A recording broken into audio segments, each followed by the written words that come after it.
Good morning, y'all. Welcome to Real Talk with Nay. So I was coming back for part three of David been missing in Mississippi. So yesterday I made some calls and stuff and just kind of been getting a run around. Kind of was really frustrated too, and I was like, I've been dealing with this just for a couple days, so I can imagine what Miss Bridges is going through because I was really frustrated because them people, even the detective was talking to me crazy. She said she not on a case, and she gave Miss Bridges all these numbers, and I said, well, can you give me the numbers? And she was like, I'm not at my desk. And she was like, and I got another call. And I was like, no, you don't. And she was like, how you gonna tell me? And then she started arguing with me and stuff. Like, I'm like, what? And these are black people. That's what I can't understand. Like, why are y'all doing this? Why are y'all helping cover up? This is so crazy to me. You know what I mean? And um, yeah, now I can see about all them missing people that's in the back of that jail, 200 and something bodies. We want to know if he one of them. You know what I mean? Everything that the lady at work that I told you that I met, she be working with the MBI, FBI, and all these people. She telling me the steps to do.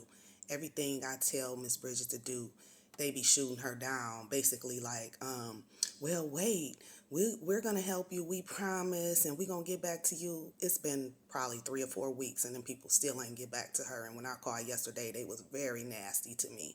So anyways, I called Tennessee yesterday to see if they could send me that clearance, whatever, saying that David don't have a ticket. But like they was saying, they can't send me anything because there was nothing. So, and I understand that. And so that's what I'm saying. There was no ticket. They just made this shit up. Really, they did. Because first of all, if David license was suspended, they would have sent something last year telling him his license was suspended. Something would have came through the mail. It wouldn't have took a year and a half when she started contacting them again about finding him that they send this letter. They trying to send us on a wild goose chase. I'm chasing though. I'm chasing. But I'm going to the mayor now. So now it's time for me to talk to the mayor. I know he knew, or whatever, but this is old and somebody needs to get on top of it. And this might need to be one of his priorities. You know what I mean? Because this, all this blowing off and no investigation. These people did no investigation, period. None, no investigation. So this all is a red flag. I talked to the coroner yesterday. She said it wasn't nobody's there, but she, I guess, know where you can view some bodies or whatever. I'm trying to get Miss Bridges and her children to get DNA tested so they can get tested with some of these bodies that's been unidentified. So that's kind of the next move. But I really need to talk to the mayor because the chief office, they've been blowing Miss Bridges off forever. And I called and they blew me off. And so I talked to them one time and they must have recognized my number. And ever since that, they've been sending me to a voicemail. So it's something going on. Um, it was something else that I had to say, but I think when I think about it, I just come back and tell you. But subscribe to Real Talk with Nate, and please keep watching these videos.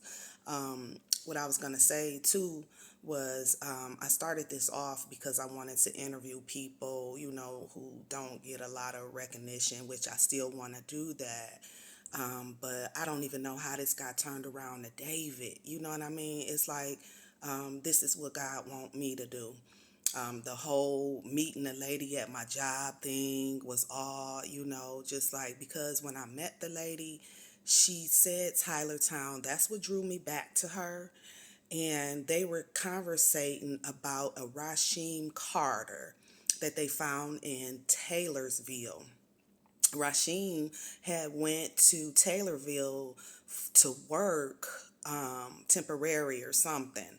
And when he was at work, he was being harassed by his coworkers and his manager, and they were saying racial slurs and stuff to him. He called his mom, told his mom that if anything happened to me, these people at work did it. And he was, telling his mom how they was following him and this, that, and the other. He went missing for 2 years. They ended up finding his skull somewhere. They still was trying to say, oh, like it wasn't a murder or something, or these people couldn't have did it. Mississippi, man, them people is nuts. But anyways, she was working on that case, and so she had mentioned Tylertown, and that's what drew me back. And I came back, and she was like, I didn't even mean to say Tylertown. And she started telling me about the story about Rasheem Carter and what she was doing. So I was like, well, shoot, my kid's uncle been missing, or whatever. And when I told her everything, she was like, oh, this is a red flag to me. She said, I never heard his name. And she knew exactly where he was at. She knew the area. She knew the people that I was telling her that I was calling, So she started instructing me on what to do. So I still talk to her. She still be instructing me. And I'm just trying to get Miss Bridges and them to get that blood test and stuff done. And I need to contact the mayor. I tried to contact the chief because I need to get this investigation back open, and I need this on the news. I needed, everybody to be aware. So I'm on it. Real Talk with Nay.